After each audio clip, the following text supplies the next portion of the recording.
Right, we are week 5 for the weekly Q&A.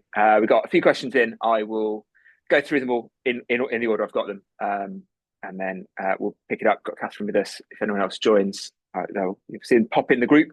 First question we've got is from Michael. Actually, he's doing turf games in a week. I'm going to cover this question, even though Michael says it's quite specific to him, because I think a few people in the group have got. I know Mark's doing his strongman competition. We've got a few people doing like different running events and things. And the question is around, is it worth eating a little bit more in the week before competition, and what to eat on the day? So I will post up an Instagram post that I've got that covers what to eat on the day in the group. It's a good idea, I think, for anyone doing something competitive like that, so Turf Games is 4 events over the course of an entire day, 15-minute workouts, like 2-3 hour gap in between. Mark's strongman competition will be similar, but maybe with a smaller gap, maybe a few more events. In general, right, the role of food and sports performance is, there's a lot of science and obviously research around that from like elite level and things, but the role of it can be a bit overplayed. Go back to the food is food mantra. The fundamentals to get our head around are we consuming, like in terms of performance, being in a calorie deficit is not optimal. So are we consuming enough overall calories? So eating a bit more in the week before makes sense. Getting that in from eating a bigger portion of rice, pasta, potatoes, cereal, oats is going to be the best play, because that just means you're not changing what you're eating, just putting a bigger portion of carbohydrate on your plate. That should then get the job done. Going back to everyone's deficit is around about 20% of their overall calories. So if you just take your calorie number and times it by 1.2, that's going to get you to around maintenance calories. That'll give you an idea of what to eat for that week. And my heater off because I'm boiling. In terms of what to eat on the day, nerves play a huge role. So eat what you're comfortable with, I think, is the number one. Try to eat. You need fuel to perform well. Everyone gets a little bit obsessive about this and being like, just be comfortable. Eat stuff that you know sits well on your stomach. I wouldn't eat tons of fiber. So, for example, a bowl of lentils, beans, and Brussels sprouts probably isn't a great idea 20 minutes before you go running around for 20 minutes. But other than that, things like, if you want to snack on things like Squares bar, got some granola slices here, just what I've got sitting on my desk, a banana, are all fine to like top up levels, but that's getting you Squares bars like 100 calories. That's not a lot of fuel compared to what you would normally eat for lunch. So I'd say in an all day scenario like that, try and eat your normal lunch 2 hours before you compete. It might be a bit of a chore because you've just done something intense. You want to go again, but I would recommend that. From my experience, I think we did a competition called Tribal Clash, which was over 2 days last year. And on that second day, it was quite a short gap between one event and doing the trail run. And I got a horrific cramp on the trail run because I just didn't get enough fuel in. And I was basically trying not to make myself feel like I was going to feel sick. And I wish I hadn't, because I probably wouldn't have been sick. And if I was, what's the worst, like, especially in a trail run, what's the worst that can happen, right? Like I lost more time slowing down to stretch out my cramp than that. Like, and I'm not saying put yourself in a position where you're going to be sick, but like people get a little bit obsessive about that. And I think just like, take the pressure off, eat something that makes sense to you. I'll put the post in the group of like some good ideas, but there isn't any magic of what you could eat, but eating calories makes sense when you're about to burn a load of them in a competitive environment. That's very different from if we're doing a gym class and our goal is fat loss. We might have to just accept that that's not going to be 100% optimal while we're in our fat loss phase. But that's not really the point of the gym class. It's like to keep us fit and healthy and, help with the calorie burn a little bit. So that would be my kind of take on that. And that's relevant for kind of pretty much any competition we might do. I think, so next question. So Sarah's asking, she'd like my opinion on tracking off days, which she does. I know she does. And she said, of course, it's all guesswork, and that's fine, because you're not weighing foods. So, she used the example, you're not weighing wine and cake. No, we're not. It would be good to know your thoughts. I feel like if she feels like if she doesn't do it, it's then going to skew the weekly average of her calories, which it will. So my take on it is, whilst we are learning and doing this calorie tracking thing, getting used to it, it's all useful information. The guess that you make is way better than the guess that you didn't, right? So even if it's inaccurate, we've still put some parameters around it. We will then learn as we go along how to be a little bit more accurate. So things that help with tracking on those off days, if we're going to eat out, if you put the name of a chain restaurant in front of the thing that you're eating, it'll be close enough calories wise to what is on your plate, even if it's like an independent. Like they're not doing a lot different to. They're doing many things very different to Wetherspoons with it, but in terms of the calories, like it's going to be very similar. So things that put in there, like you could use Wetherspoons as a search term, you could use ZZ, Pizza Express, Wagamama, Franca Manca for like a pizza, just like some examples. Like have a think about what they are. Like there's a lot of stuff in there if you go searching for it. Nando's is another one. Even if you're like having a chicken burger and chips in the pub, you could go Wetherspoons, you go Nando's, that would get you close enough, right? With alcohol, I think alcohol is actually incredibly easy to track in your calorie tracking app if you're drinking out, because it's different if you're at your friend's house, don't get me wrong. But if you're drinking out, the Weights and Measures Act says that you have to measure it. So a large glass of wine is 250 mil. Pint of beer is a pint of beer. Shot of spirits is 25 mil or 50 if you have a double. That's very well controlled by legislation if you're drinking out. If you're at your friends and you're just topping it up, then rely on how much of the bottle you've drank and have a good guess. I think is kind of what I would say with that. And the reason I say that, even if you're like a massive, I encourage, like one of my clients is owns his own business. He does a lot of entertaining, and like some of his days when he's entertaining are massive on calories from alcohol. But we kind of, from him tracking it, we kind of know that.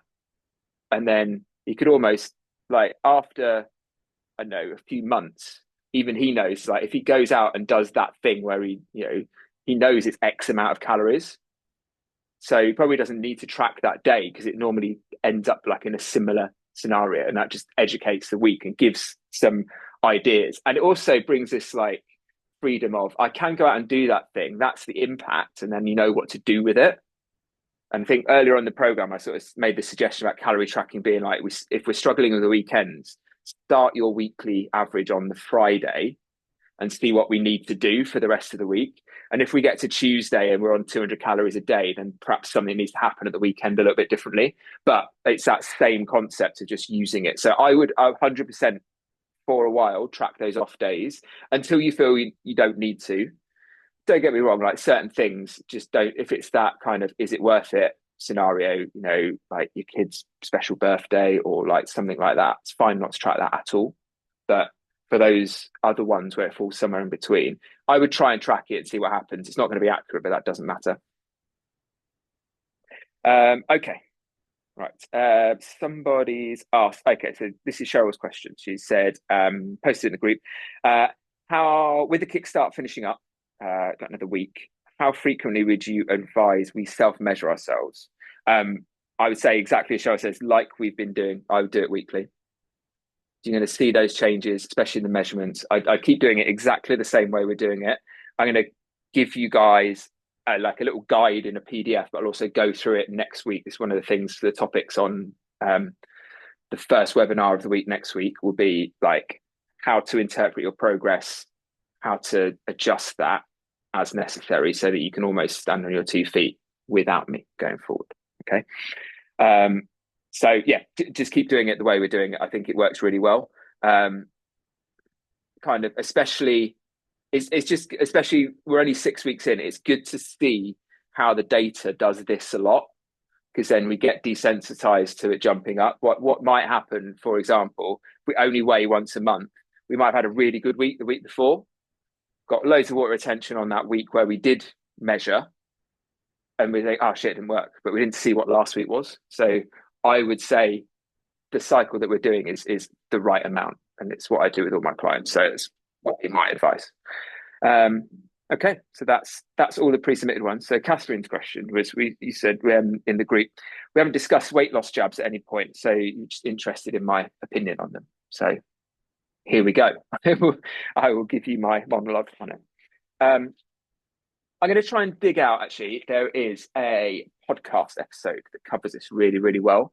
And it is with a guy called, so the guy hosting the podcast is a guy called Jordan Syatt, who's, I think, is one of the really good guys in the fitness industry. I've met him once at a conference. Lovely guy, really good knowledge, experience, very straight talking, little short Jewish guy with bald head from Boston. Talks it straight, but like generally, I met him once and he's a very nice guy. He hosts the podcast really well, and he's like, I don't know anything about this, but I bought in a guy called Dr. Spencer Nadolsky in the US, who is an obesity expert and uses the jabs with his patients, and a cardiologist who Spencer knows, who is especially in her field. And I guess the answer are, it's a very, very powerful and very useful medically as a drug for people, and it has loads of benefits outside of just purely weight loss, which is why the cardiologist was on the episode, and I'll let you listen to it when I find it, because some of the stuff she says is like quite mind-blowing. Very interesting things with some of them around the ability or impulse control and managing that. So even with people who are like gambling addicts, it has promising things around that, which is very interesting. What the drugs do is they, in sort of layman's terms, without going into great detail, they act as a bit of an appetite suppressant, but they also a lot of people who are living with obesity have a lot of food noise, and by that, all they can think about is food all of the time, which doesn't make it very easy for them in a modern environment where junk food and high calorie food is everywhere. It doesn't make it that easy for them to eat less. So for the people that have tried everything and still struggle with this food noise, which I have clients like that, it then helps to dull that down and allow them to do all of the stuff that you guys are doing really well. So in that sense, it is very powerful. It does have some side effects, which I think Spencer talks about in the podcast, but feeling sick. So this is where like it affects people in different ways. So I know one of my clients uses it, and he's got, heart issues and things, and the extra weight he was carrying isn't helpful for that. He's had great success with them.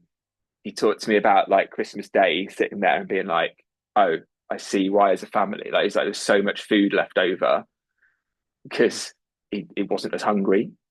So he's like, but then he's aware that he now has to, if he comes off the drug, because I think like I've heard one of my clients say it's up to £300 a month to be on these drugs if you are buying them for yourselves. So it's not cheap.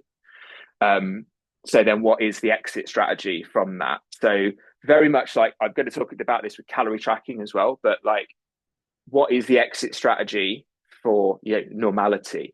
What have we learned by using this very powerful tool that works to enable us to do it without the tool, or to perhaps turn down the dosage of that drug, and then with a look forward to being like, can I turn down the dosage while I almost take these stabilizers off?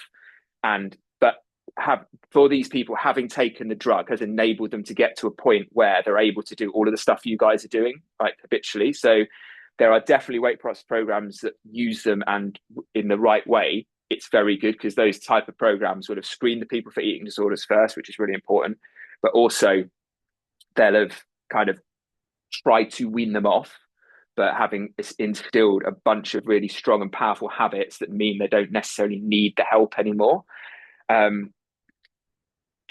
say the disbenefits really from my perspective are, it's not gonna, it could be unpleasant in terms of the feelings of sickness. I know my client really struggled with that. We had to kind of modify his training a little bit in the early days, because he just he couldn't bend over because he felt like he was going to be sick. That died off with him, and we can now train a little bit more normally. If you've got a performance goal, not being able to eat at all is not good, and it might put you in quite a severe calorie deficit. And if we end up in a severe calorie deficit, not doing any weight training, we're going to lose muscle mass. a lot of like the early stuff and the noise in the media was like, oh, you take these drugs, you lose all your muscle. It's like doom and gloom. And it's just not true if you do it sensibly. Like if you do a crash diet and don't do any exercise, you will lose muscle mass. That's not the drugs doing it. That's just very low calories and no training is not a good idea. So that's like one potential disbenefit. So as you probably tell from that, I'm very much on the fence about them. They're not good, they're not bad in my mind. They will help some people lots.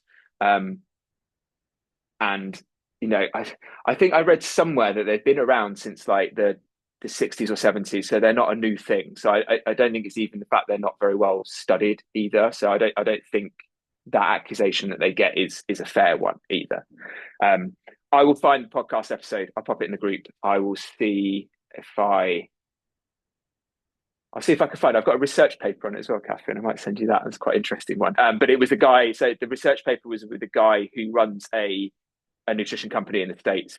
And he's got some dietitians that work for him. So the dietitians have been using, like, for example, Ozempic with these clients in order to win it off. And this guy had gone through it himself as well.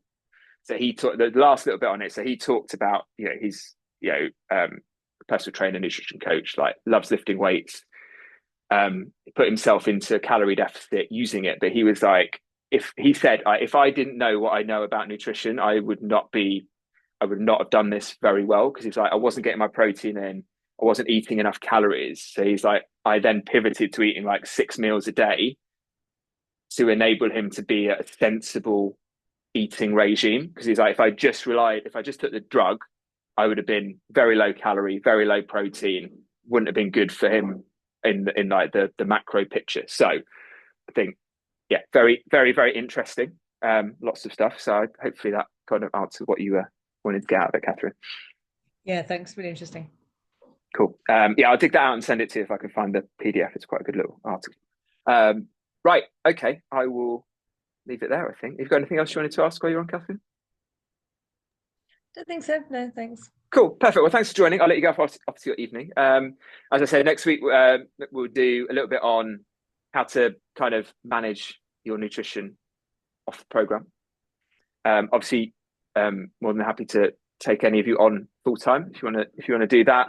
I'll also do a little bit on how I suggest, and this isn't like, none of you have to do this, right? How I suggest, if you wanted to wean yourself off calorie tracking, the best way to do that. So that'll form the basis of like the first webinar this week coming up, plus anything you're asking in your check-ins. So I'll leave it there. Have a great weekend, everyone. I'll touch base with you later in the week anyway, and speak to you soon. Bye-bye. Bye.